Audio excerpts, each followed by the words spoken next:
வணக்கம் நேயர்களே, நான் உங்கள் கார்த்திக். நம்முடைய சிறப்பு நேர்காணலில் மூத்த பத்திரிகையாளர் கோட்டீஸ்வரன் இணைந்திருக்கிறார். அவரிடம் விரிவாக பேசலாம். வணக்கம் சார். வணக்கம். நேயர்களுக்கு அன்பு வணக்கம். சார், இப்போ டிவிகே பத்தி பேச வேண்டியது இருக்கு. எலெக்ஷன் டேட் அனௌன்ஸ் பண்ணிட்டா விஜயை நீங்க ஒவ்வொரு தெருலையும் பார்க்கலான்ட்டு ஆதவ் சவால் விட்டாரு. விட்டு ஒரு எலெக்ஷன் தேதி சொல்லி 6 நாளைக்கு மேல ஆகுது, இன்னும் பார்க்க முடியல. அவங்களோட பாலிடிக்ஸ் எப்படி இருக்கும் வரும் நாட்கள்ல? இவ்வளோ நாள் நல்லா தான் அரசியல் பேசிட்டீங்க, அரசியல் கட்சிகளை பற்றி கேட்டீங்க. இப்போ அதை பற்றி கேட்கணும், அவரை பற்றி கேட்கணும், பேசணுன்றீங்க. இப்போ நிறைய பேர் என்ன நினைக்கிறா, நம்ம ஓணும்ட்டு அவரை பற்றி பேசணுன்ற 5 மனம் போட்டின்னு வந்தால் எல்லா முனையில் இருக்கிறவங்கள பற்றி பேசி தானே ஆகணும். இப்போ நாம் தமிழர் கட்சி அண்ணன் சீமான் வந்து களத்துக்கு போயாச்சு, வேட்பாளர் போட்டாச்சு. அவங்க பிரச்சாரம் வந்து பண்ணிகிட்டு இருக்கிறாங்க, அவங்க வேட்பாளரை அறிமுகப்படுத்திட்டு இருக்காங்க. அப்புறம் வேட்பாளர்களும் அந்தந்த ஊரில் போய் மக்கள் பிரச்சனை என்ன இருக்கோ அதை பேச ஆரம்பிச்சிட்டாங்க. இப்போ விஜய் சாரை பொறுத்தவரையிலும் அதற்குண்டான வேலைகள் ரொம்ப ஜுரூராக நடக்குது. எப்படின்னா, ஃபோட்டோ வீட்டுக்கு கூப்பிட்டு எடுத்துக்கிறாரு, அந்த கட் அவுட்டை வண்டியில் ஏற்றி பிரிண்ட் அவுட்டு போட்டு தொகுதியாக போய் அந்த கட் அவுட் வச்சிடும், விஜய் அவர்கள் ஆசி பெற்ற வேட்பாளர் அப்படி. இதில் என்ன ஒன்று புரியலன்னா, யாருக்கு கொடுத்த ஐடியான்னு தெரில, அரசியல் புரியலன்றதுக்கு தான் இதுதான் அவனை ஓடிட்டு இருக்குது 2 நாளாக. கட் அவுட்டு வச்சு அவங்க பிரச்சாரம் பண்ணுவாங்க, கட் அவுட்டு வைப்பாங்க.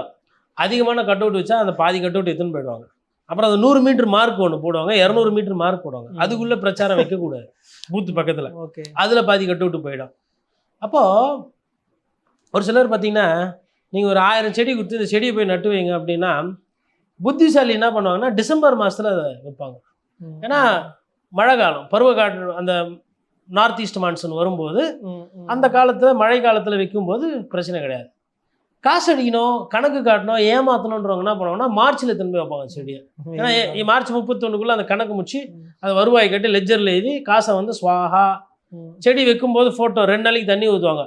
ஒரு வாரம் கழிச்சு செடி என்ன பண்ணுவோம், வெயிலில் காஞ்சி போய் ஜூன் ஜூலையில் போய் பார்த்தீங்கன்னா அங்கே வெறும் அந்த இரும்பு தான் இருக்கும்.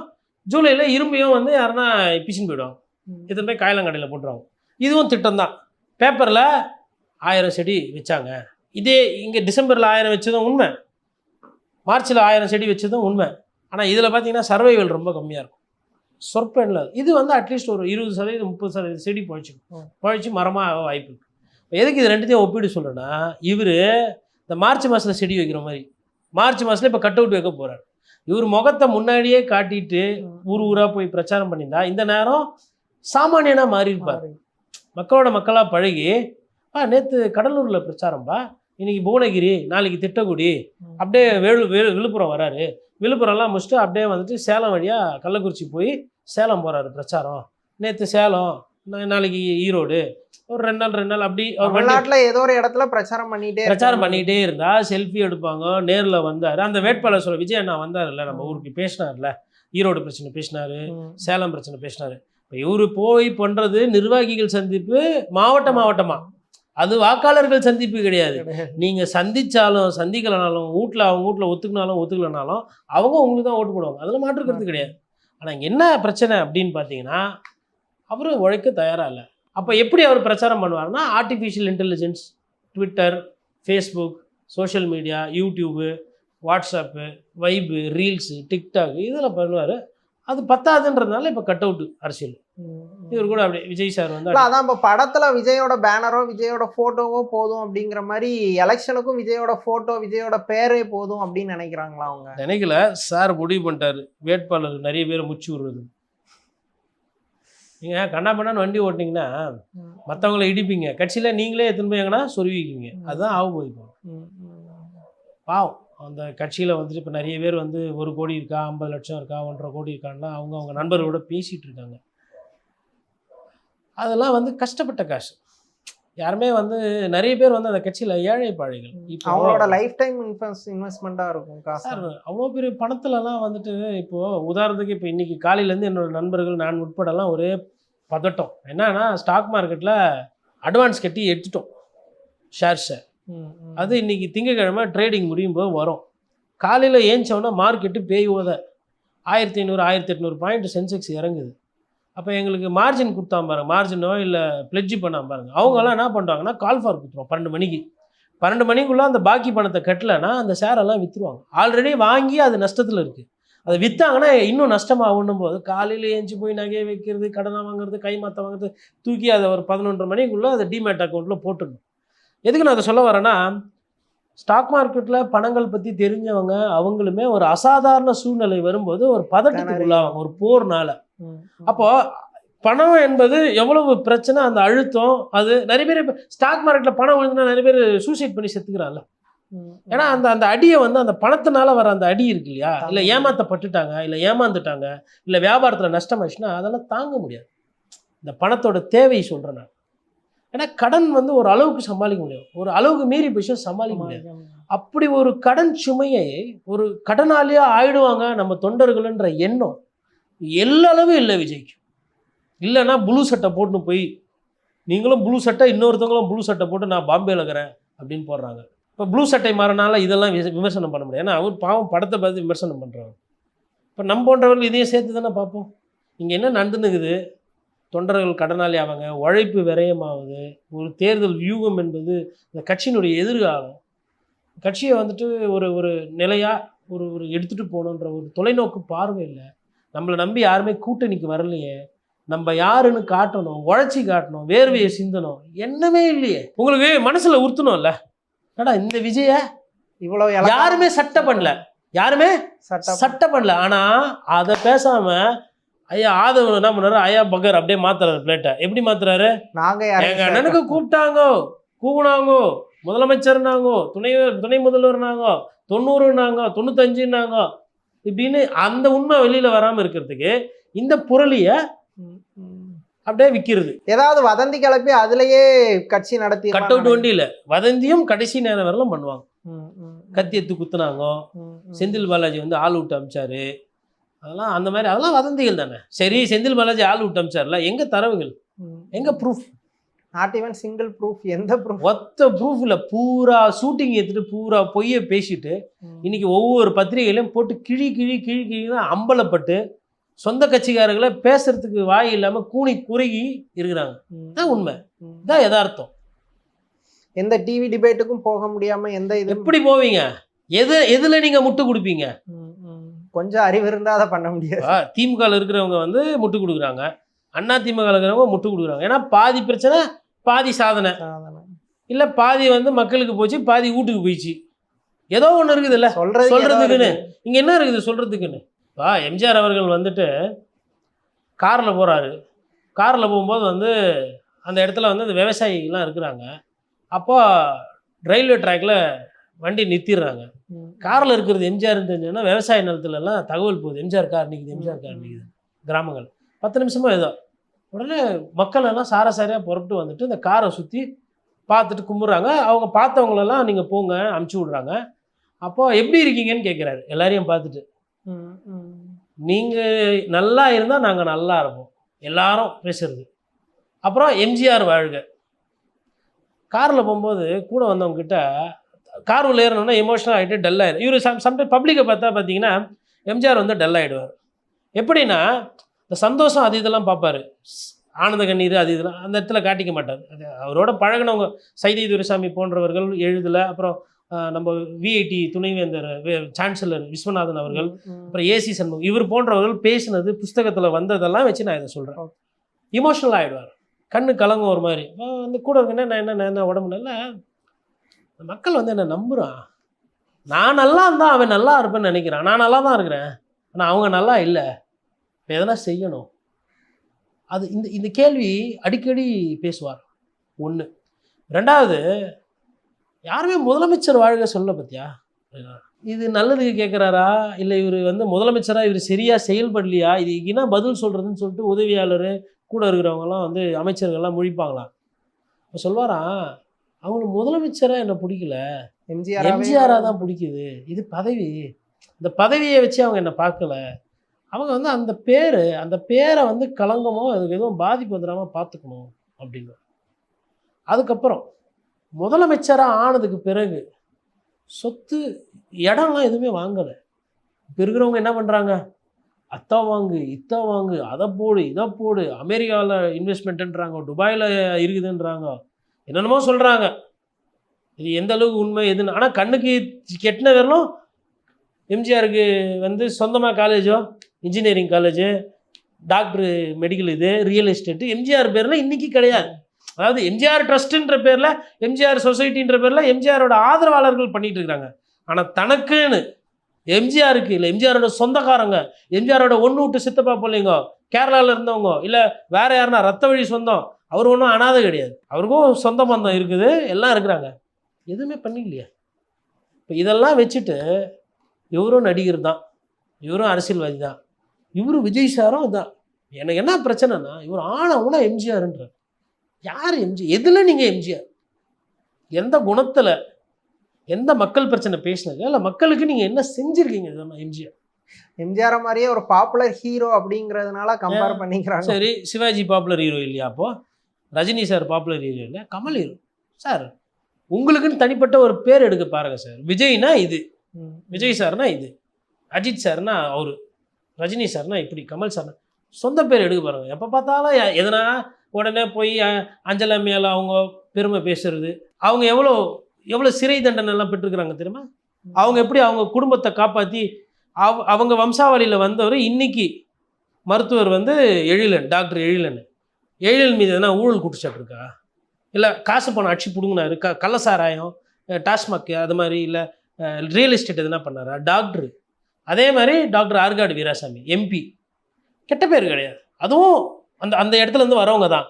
பட்டு இவர் அரசியலில் வந்த உடனே எவ்வளோ கெட்ட பேர் பாருங்க. யாருக்கு? விஜய் சாருக்கு. அவன் அஞ்சலி மேலோட இன்னொருத்தர் ஒரு பேர வழியில் வந்து டைம்ஸ் ஆஃப் இந்தியா பத்திரிகையில் யாழினின்னு சொல்லிட்டு மாச சம்பளத்துக்கு வேலை பார்க்குறாரு. இந்த நாட்டில் சுதந்திர போராட்டத்துக்காகவோ இல்லை நாட்டு மக்கள் பிரச்சனைக்காக வாழ்ந்தவங்க குடும்பத்தில் நிறைய பேர் சாதாரணமாக ஏதோ ஒரு மூலையில் இருக்கிறாங்க சார். நீங்கள் படத்தில் நடிச்ச ஒரே ஒரு காரணத்தை வச்சுக்கிட்டு எவ்வளோ முட்டு, எவ்வளோ கதை அடிக்கிறீங்க நீங்கள். அண்ணாவோட குடும்பத்தில் இருக்கிறவங்க நிறைய பேர் இன்றைக்கி என்ன பண்ணுறாங்க? எதனா இந்த மாதிரி தான் உச்சம் கிச்சோன்னு பேசிட்டு திரியிறாங்களா? அண்ணா இந்த சமுதாயத்துக்கு பங்களிப்பு கொடுக்கலையா? கக்கன் அவர்கள் குடும்பத்தில், காமராஜர் அவங்க குடும்பத்தில் வம்சாவளிகள் இருக்க தானே செய்கிறாங்க. யாரும் இப்படியெல்லாம் வந்து உச்சத்தை விட்டு வந்தார், ஆச்சா புச்சா ஊர் பெருமை பேசலையா? கஷ்டப்பட்டாங்க, நாட்டினுடைய வளர்ச்சியில் அரும்பாடுபட்டிருக்கிறாங்க. கொஞ்சம் நஞ்சம் கிடையாது அந்த உழைப்பு, தியாகம். நல்லுக்கண்ண அவங்க வீட்டில் இந்த வாரிசு சொந்தக்காரங்க எதனா ஒரு முகம் வந்ததா? அவ்வளோ பெரிய அரசியல் ஆளுமை. அப்போது இவர் என்ன நினச்சிக்கிட்டு இருக்காரு அவரை பற்றி தெரியுதுங்களா? உழைப்பு கம்மியாக பண்ணிட்டு வெறும் விளம்பரம், வதந்தி, வம்பு, வீண் சண்டை, இதை வைத்து அவர் அரசியல் பண்ணி கொண்டு. அதுதான் அங்கே சினிமா அந்த விஷயத்தை வச்சு ஓட வச்ச மாதிரி அரசியலையும் ஆட்சி நல்லா மக்கள் நிறைய ஓட்டு போடுவாங்க, சாரையாக வந்து ஓட்டு போடுவாங்க.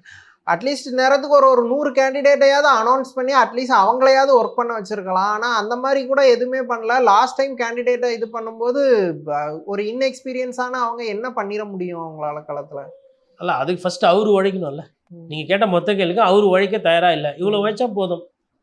அட்லீஸ்ட் ஒரு வாரத்துக்கு முன்னாடி வேட்பாளர் அறிவிச்சிருந்தாருன்னா தேர்தலுக்கு முன்னாடி இவரு தான் போக மாட்டாரு. அவங்களாவது போய் வீடு வீடா போய், அக்கா நான் இது மாதிரிக்கா விஜய் அண்ணா நம்பி வந்திருக்கேங்க்கா, உங்களுக்கு கவுன்சிலர் சரியில்லை, எம்எல்ஏ சரியில்லை, போன வாட்டி வந்து திமுக போட்டீங்க, இந்த வாட்டி அதுக்கு முன்னாடி ரெட்டலைக்கு போட்டீங்க, இந்த வாட்டி எங்களுக்கு வாய்ப்பு கொடுங்க. அந்த எளியவர்கள் வீடு வீடா போய் அவங்க மக்கள் கிட்ட பழகியாச்சும் ஓட்டு கேட்பாங்க இல்லையா? எல்லாமே சுயநலங்க. தாம் பெரிய ஆளுமைன்னு ஆளுமை ஆகிறது சரிங்க. எந்த ஒரு ஆளுமையுமே தாம் பெரிய ஆளுமைன்னு நினைக்காது, சண்டை போடுவாங்க. ஒன்று நீ இல்லைண்ணா அப்படின்றது வேற. ஜெயலலிதா கிட்ட போயிட்டு எதனா ஒரு சில விஷயங்கள்லாம் கேட்குறீங்கன்னா ஸ்ட்ரைட்டாக ஒரு விஷயம் மூஞ்சிங்க, I am not seeking, I am sought after. அப்படின்னா என்ன அர்த்தம்னா, நான் வந்து கேட்டு பெற இடத்துல இருக்குல்ல, என்னோட தேவை வந்து மற்றவங்களுக்கு இருக்குது, நான் பார்த்து கொடுக்குறது தான் சீட்டுன்ற மாதிரி இருக்கும் அவங்களோட நிலைப்பாடு. அது வந்து ஒரு போல்டான ஒரு டெசிஷன். இப்போ கலைஞரை பொறுத்தவரையிலும் இது மாதிரி நிறைய கூட்டணி கணக்குகளை வந்து அப்படியே லெஃப்ட் கையிலே போட்டிருப்பார் கணக்கு. அங்கே 3 கொடுக்குறோம், இங்கே 2 கொடுக்குறோம், அதில் 4 கொடுக்குறோம், 4 3 2 5 8, 8ல் 3 தோற்று போயிடுவான், 5ல் 3 இழுபறி, 2 ஜெயிச்சு வந்தால் இவன் அவன் ஆள், ஓகே கூட்டி கழிச்சுப்பார், கரெக்டாக வரும்னு சொல்லி சீட்டை ஒதுக்குவார். எதிரில் இருக்கிறவங்க ஒன்றுமே பண்ண முடியாது, பார்க்குறது 8 மாதிரி இருக்கும், ஆனால் அந்த 8ல் 3 தோக்குறது உறுதி. அப்படி சீட்டு கொடுத்தா அது கலைஞர். கட்சியையும் காப்பாற்றணும், திமுகன்ற ஒரு கட்சி கூட்டணியும் இன்டாக்டாக வச்சுக்கணும். கிட்டத்தட்ட ஸ்டாலின் அவர்கள் அதை பாதி செய்கிறார். கூட்டணி விவகாரத்தில் அந்த கட்சிக்கு நன்றாகவும் அவர்களுக்கு பிடிக்காத அந்த பட்டை நாமத்தையும் அழகாக மற்ற கட்சிகளுக்கு நீங்கள் ஒன்று ரிப்பீட் த மந்த்ரா, பாசிச பாஜக, மறுக்கா சொல்லுங்க, பாசிச பாஜக. அப்படியே கையெழுத்து போடுங்க, திருப்பி மறுக்கா சொல்லுங்க, நீங்கள் வாங்க பாசிச பாஜக ஒழிக்க சொல்லுங்க, கையெழுத்து போடுங்க, வெளில போய் சொல்லுங்க. இதே தான் அடுத்த 6 கட்சிக்கும் இதான் டெம்ப்ளேட்டு. அவங்க என்ன சொல்லுவாங்கன்னா, நீ நாசமாக போயிடுவ அப்படின்னு நினச்சிங்களேன் ஒருவேளை, இல்லை நீ வந்து நல்லாவே இருக்க மாட்டேன் அப்படின்னு ஒரு சாபம் விட்றான்னு வச்சுக்கோங்களேன் ஒரு கட்சியை. இப்போ பாஜக தான் அந்த இடத்துல இருக்கேன், நான் ஆல்ரெடி அப்படி தான் இருக்கிறேன் தமிழ்நாட்டில், இதுக்கப்புறம் நான் எங்கேருந்து மோசமாக போகிறது. அவங்களோட நிலைப்பாடு அது வரும். 3 எம்எல்ஏ தான், 4 எம்எல்ஏ வச்சுக்கிறவங்களே இவ்வளோ எதுக்குறீங்க தமிழ்நாட்டில்? ஆனால் இந்த எலெக்ஷனும் இப்போ ஆன்டி பிஜேபிங்கிற வேவ்ல தான் போதா? இல்லை, ஆன்டி பிஜேபி வேவ் குறைஞ்சிருக்குங்க. ஓகே சரிங்க. காங்கிரஸ்ல இருக்கக்கூடிய உண்மை பேசுபவர்கள் இருக்காங்க இல்லையா, அவங்க கூட நம்ம பேசிட்டு தான் இருக்கிறோம். அவங்க சொல்ற யதார்த்தமான உண்மை என்னன்னா, காங்கிரஸை விட பாரதிய ஜனதா கட்சி நீங்க வளர்ந்துருக்கு. ஓகே, அந்த உண்மையும் அவங்க பேசுறாங்க. இப்போ செல்வ பெருந்தகை என்ன வேலை பார்த்தாரு? இப்போ உதாரணத்துக்கு காங்கிரஸ்ல ஒரு முக்கிய தலைவர் சமீபமாக சந்திச்சிருந்தேன். பேசும்போது நானும் ஃப்ராங்காக பேசுவேன், அவரும் ஃப்ராங்காக ஒரு சில விஷயங்கள் சொல்கிறார். அப்போ அவங்க கட்சிக்கு ஜோசியம் சொல்கிற ஒருத்தர் சொன்னாராம், சார் தமிழ்நாட்டில் வந்து வீன்ற வார்த்தையில் இருக்கிற தலைவருக்கு வந்து பெருசாகவே வராதுன்னு ரொம்ப நாள் முன்னாடி சொல்லியிருக்காரு. அதாவது தாவேக தலைவர் விஜய்லாம் அரசியலுக்கு வரதுக்கு முன்னாடி. என்ன அப்படின்னு கேட்டால், நீங்கள் பாருங்கள் சார், கோபால்சாமின்னு பேர் இருந்தவரெலாம் நல்லா இருந்தார், அப்புறம் வைகோன்னு மாற்றினார், அதோட இறங்கு முகம். அப்புறம் விஜயகாந்த் வந்தார், அதோட ஒன்றுமே ஸ்டார்டிங்கில் பெருசாக வரும், ஆனால் அது போக போக இறங்கு முகமாக போயிடும். அப்புறம் வாசன் வந்தார், ஒரு காலத்தில் வாசனை வந்து மக்கள் தளபதி, அடுத்து அவர் தான் காங்கிரஸையே பேரைக்கத்தி அப்படியே காப்பாற்றி மூப்பனாரை விடவும் காமராஜரை விடவும் எத்தனை போக போகிறாரு அப்படின்லாம் பேசப்பட்டது, சொல்லப்பட்டது. அப்புறம் கட்சியில் இன்றைக்கி வந்து ஐயா ஜி.கே. வாசன் நிலைமை என்ன, இப்போ அதோட வந்து விஜயை சேர்த்துக்கங்க அப்படின்னு அவர் சொல்கிறாரு. வீணா அது ஸ்டார்டிங்கில் பயங்கரமாக இருக்கும். அப்போ பார்க்கும்போது எனக்கு இந்த ஜோசியத்தில் நம்பிக்கலை, பட் அது நகைச்சுவைக்காக அவர் சொன்னது யதார்த்தமாக இருக்குமோ அப்படின்னு எனக்கு ஒரு சந்தேகம். அவர் சொல்லி ரொம்ப நாள் ஆச்சு, ஆனால் சரி அப்போ முதல்ல நம்ம சொல்கிறது எப்படி, ஆனால் இப்போ அதெல்லாம் வச்சு பார்க்கும்போது மேபி அந்த ஜோசியக்காரர் சொன்னது கரெக்டாக இருக்குமோ. இப்போ இன்னொரு உதாரணம் பாருங்கள், இப்போ வாசன் அவர்கள் எடுத்து, இப்போ அதே இடத்துல ஒரு வேளை வாரிசு அரசியல் தான் யார் இருந்திருந்தார்னா அந்த இடத்துல கட்சியை வந்து கண்டிப்பாக ரிவ்யூ பண்ணுது. ஒரு பொலிட்டிக்கல் அண்டர்ஸ்டாண்டிங்கு, ஒரு பொலிட்டிக்கல் அக்யூமெண்ட்டு, ஒரு புரிதல் இருக்கணுங்க அரசியல்வாதினா. அதாவது மேலேயே தான் இருந்துக்கிட்டு அரசியல் பண்ணுறதுன்றது வேற. இன்னொன்று மிடில் கிளாஸ் கட்சியாக காங்கிரஸை மாற்றணும். கார்த்தி சிதம்பரம் பேசக்கூடிய அந்த பேச்சு ஒரு சிலதெல்லாம் பார்த்தீங்கன்னா வந்து மக்கள் விஷயங்களை ஒரு சிலது பேசி, அட்லீஸ்ட் திமுகவில் நடந்த ஒரு சில தவறான விஷயங்களை கூட்டணியில் தான் தைரியமாக சொல்லக்கூடிய ஒரு அரசியல்வாதி தான் கார்த்தி சிதம்பரம். ஆனால் இந்த சைடு செல்வ பெருந்தகை என்ன பண்ணிட்டாருன்னா, எந்த கட்சியினே மறந்துட்டு அவர் ஓவராக போய் போனதுனால, அப்போ இது எங்கே போய் நிற்கணும்னா கடைசியில் செல்வ பெருந்தகை எது சொன்னாலும் யாரும் கேட்கறது இல்லை. அது கடைசியில் கூட்டணியே பிரச்சனை ஆக்கி விடுச்சு. அப்போ அந்த பிரச்சனையை சரி செய்யறதுக்கு யார் போக வேண்டியதாக இருக்குது? ஐயா சிதம்பரம் போக வேண்டியதாக இருக்குது. அப்போது ஒரு ஒரு கட்சியில் ஒரு தலைமை இல்லை ஒரு ஆளுமை என்பது அந்த கட்சியை மேம்படுத்தணும். அதேமாதிரி அண்ணாமலை அவர்கள் நல்ல பிரச்சாரம் பண்ணுவார், எல்லாம் பண்ணுவார், ரைட்டு. ரிசல்ட் எங்கன்னா இல்லை, கூட்டணியை ஒற்றி விட்டு பிஜேபியை. ஏன்னா ஒரு காலத்தில் 2026 அண்ணாமலை ஃபார் சிஎம்னு எப்போ சொல்கிறாங்க? 21 சொன்னாங்க. ஏன்னாப்பா 21 போயிடுச்சு, நடுவில் 24 வந்துச்சு போயிடுச்சு, அப்புறம் 2026 இல்லை. அப்போது அந்த அதீத பேச்சு இல்லை செயல்படாத தன்மை, இது எல்லாமே வந்து அரசியலுக்கு நல்லது இல்லை. அரசியலில் வந்துங்க ரொம்ப யதார்த்தம் ரொம்ப முக்கியம். எது சாத்தியம் எது சாத்தியம் இல்லை, மக்கள் எப்படி நினைப்பாங்க, மக்கள் என்ன சிந்திப்பாங்க, மக்கள் இதை ஏற்றுக்குருவாங்களா, மக்களுக்கு இந்த திட்டம் போய் சேருமா, மக்கள் இதில் கோவப்படுறாங்களா, அப்படி நீங்கள் மக்கள் அதுலேயே ஊர்னீங்கன்னா அந்த அரசியல். ஒரு அனுபவமான பொலிட்டீஷியன்ஸ் தான் அதில் தெளிவாக இருக்காங்க. அனுபவம் ஒன்றும் இல்லைங்க, யதார்த்தம் மனிதாபிமானம் இருக்கணும். ஓகே, ஃபஸ்ட்டு இப்போ மனிதாபிமானன்றது எப்போ வரும்னா மக்களோட பழகும் போது. இப்போது நீங்கள் ஒரு ஹோட்டலுக்கு போகிறீங்க, உங்ககிட்ட பணம் நிறைய இருக்குது, வாங்கிட்டீங்க, ஒரு பொருளை நீங்கள் அப்படியே ஹோட்டலில் அப்படியே வச்சுட்டு வெளியில் வரீங்க, அங்கே பார்த்தா ஒரு குழந்தையும் ஒரு அம்மாவும் வந்து யாரோ ஏதோ கொடுத்துட்டு போகிறத ரோட்டில் வச்சு வாங்கி சாப்பிட்டுட்டு இருக்காங்கன்னா, அதை பார்த்த உடனே நீங்கள் திடீர்னு ஹோட்டலில் போய்ட்டு நீங்கள் வச்சதை விட்டுருங்க, வேற ஒன்று வாங்கிட்டு வந்து கொடுக்குறீங்க அப்படின்னா அது மனிதாபிமானம். அப்போ அந்த உணவுனுடைய தேவை உங்களுக்கு புரியுது. பணம்ன்றது ஸ்டேட்டஸு, பட் சமுதாயத்தினுடைய புரிதல் என்பது வேற. எம்ஜிஆருக்கு கடைசி காலகட்டத்தில் பணம் அதிகமாக இருந்தது, அதனால் அவர் ஸ்டேட்டஸ் மாறிச்சு, ஆனால் மக்கள் மீது இருந்த புரிதல் மாறல. ஐயா நல்லகண்ணு ஏழ்மையாக இருக்கணுன்றது அவருக்கு தானா ஆசைப்பட்டது. பணம் வந்து வராமலோ இல்லை அவர் சாதாரண ஒரு ஊழியராக இருந்து அவர் ஒரு தேசிய தலைவராகவோ இந்த தேசத்தின் ஒரு பொக்கிஷமாகவோ ஒரு சுதந்திர போராட்ட தியாகியாவோ மாறி ஸ்டேட்டஸ் மாறுது. ஆனால் அந்த அரசியல் புரிதல் இருக்கு இல்லையா, அது மாறலை. அப்போ அது வந்து அந்த அரசியல் புரிதலை வந்து மனிதாபிமானத்தை வச்சு மனிதாபிமானத்தை வச்சு சுற்றி நீங்கள் மாநில சுயாட்சி, பெண் விடுதலை, சட்டம் ஒழுங்கு பிரச்சனை, விலைவாசி, கம்யூனிஸ்ட் சித்தாந்தம், தேசிய சித்தாந்தம், இளைஞர் நலன், இப்படியெல்லாம் சேர்த்து நீங்கள் அதை கட்டமைச்சிங்கன்னா அது உறுதியாக நீடிச்சு நிற்கும் அந்த கட்சி. அது எதுவுமே இல்லாமல் ஒரே ஒரு விஷயத்தையும் திருப்பி தேஞ்சு போன ரெக்கார்டு மாதிரி திருப்பி பாசிச பாஜக அப்பா போப்பா போர் அடிக்குதுப்பா அப்படின்னு சொல்லிட்டு இன்னைக்கு பாஜக எதிர்ப்பு என்பது குறைந்து இருக்கிறது. இதுதான் நிதர்சனமான உண்மை. ஓகே, பழைய மாதிரி மோடி வந்துட்டு இப்போ மோடி வந்து அவருக்கு ஓட்டு வாங்க போறாரு இல்லை, அதையும் பார்க்கணும். Sir final question. இப்போ ஆதவ் பேசும்போது என்ன சொல்றாருன்னா, கரூர் விஷயத்துல எங்களுக்கு சப்போர்ட் பண்ண ஏடிஎம்கேவும் பிஜேபியும் இப்போ நாங்கள் கூட்டணிக்கு வரலன்னொன்னா அதை வச்சு எங்களை அடிக்கிறாங்க அப்படிங்கிற மாதிரி சொல்றாரு. ஸோ பிஜேபியும் ஏடிஎம்கேவும் இந்த கரூர் விஷயத்துல தப்பான ஸ்ட்ராட்டஜி எடுத்துட்டாங்களா விஜய்க்கு சப்போர்ட் பண்ணி? சரி, பத்திரிகையாளர் மணி அண்ணா இருக்காரு, பத்திரிகையாளர் ஷாமன் இருக்காரு, நான் இருக்கிறேன், சாட்டை துரைமுருகன் இருக்கிறாரு, நக்கிரன் கோபால் அண்ணா இருக்கிறாரு. ஒரு எடுத்துக்காட்டுக்கு இதெல்லாம் சொல்கிறேன். இவங்கெல்லாம் வந்து நாங்களாம் என்ன அதை கட்சி நடத்துகிறோமா, இல்லை எங்கன்னா கூட்டணிக்கு போகிறோமா? நாங்கள் எதுக்கு விஜய் அவர்களை விமர்சனம் பண்ணோம்? ஒவ்வொருத்தரோட நிலைப்பாடுகளோ இல்லை அவங்களோட அரசியல் புரிதலோ வேறு வேறையாக இருக்கும். பொதுவாக தானே சொன்னேன். இந்த பத்திரிகையாளர்லாம் எதுக்கு விஜயை திட்டினாங்க, இல்லை விஜய் மீது எதுக்கு விமர்சனம் வச்சாங்க? ஆட தெரியாமல் பேட் எடுத்துன்னு தூக்கின்னு வந்துட்டு தப்பாக சுற்றிக்கின்னு அவன் பால் சரியாக போடல, இவருக்கு ஃபீல்டிங் சரியாக பண்ணல, இந்த வேலையை தான் அவங்க பண்ணிட்டு. கேள்வி என்ன, உங்களுக்கு ஆட தெரியுமா? ஆட தெரியாது. சரி, கூட வரலன்றதுனால விமர்சனமா? சரி, கரூருக்கு யாரு எடப்பாடி பழனிசாமி பஸ் எடுத்துன்னு உங்களை போக சொன்னாரு? இல்ல, அந்த டைம்ல சப்போர்ட் பண்ணிட்டு இப்போ விமர்சனம் பண்ணும்போது அது யதார்த்தம். எதிரிக்கு எதிரி நண்பன்றது அடிப்படை அரசியல். தாவேக்கா பாதிப்புக்குள்ளாயிருக்கு, திமுக அந்த சைடில் இருக்கு, தாவேக்காக்கும் திமுகவுக்கும் பிரச்சனை. திமுகவை நான் ஆதரிக்க முடியாது, ஏன்னா எதிரியோட எதிரி எனக்கு நண்பன் ஆகிறதுக்கு வாய்ப்பு இருக்குன்னு சொல்லிட்டு இந்த போர் யுத்தத்துலலாம் வந்து பண்ண மாட்டாங்க. படம்லாம் பார்த்ததுல நம்ம இல்லை கதைகள் படிச்சது இல்லையா? எதிரிக்கு எதிரி நண்பன். சரி, உன்னை அவன் தாக்குறான், நான் அந்த நேரத்தில் உனக்கு உதவி பண்ணேன்னு வந்தாப்புல. ஹலோ, நான் எவ்வளோ பெரிய ஆள் தெரியுமா? இல்லைப்பா அடி வாங்கினருவோம், அதெல்லாம் நான் பார்த்துறேன். சரிப்பா நன்றிப்பா, வாங்கிக்கோப்பா, போயிட்டு இந்த நீ 2 குண்டு வாங்கிக்கோ, போடு, முடிஞ்சது, அவ்வளோதானே. யதார்த்தம் தானே இது.